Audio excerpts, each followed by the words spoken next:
In a small village nestled on the edge of an enchanted forest lived a curious boy named Benny. While other children played games, Benny preferred to explore the woods. To him, every tree, every leaf whispered its secrets, and he was eager to uncover them all. One morning, as sunlight filtered through the trees, Benny wandered deeper into the forest than he ever had before. He could feel something magical in the air today, something he couldn't explain, but it called to him. As Benny wandered deeper into the forest, a soft whisper caught his attention. He stopped, looking around, but saw no one. The trees swayed gently, but no one was near. Then the voice came again, more distinct this time, as though the forest itself was speaking to him.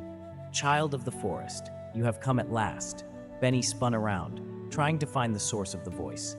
His heart raced with excitement. He had never heard anything like this before. And then Benny saw it, an enormous oak tree, its bark twisted and gnarled, with deep grooves that formed a face. Its eyes were wise and glowing faintly in the dim light.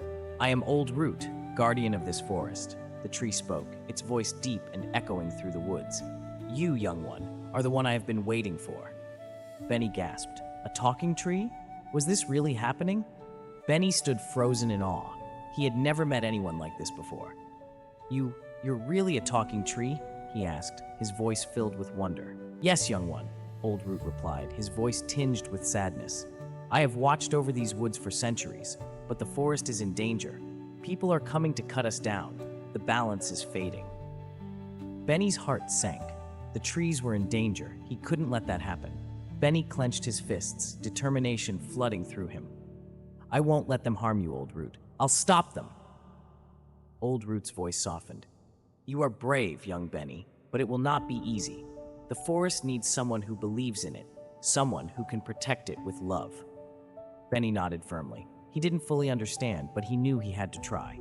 He had always listened to the forest, and now it was asking him for help. Benny ran toward the village where the workers were chopping down trees. "Stop!" he shouted. "You can't cut these trees. They're alive." The workers paused, staring at Benny, not understanding.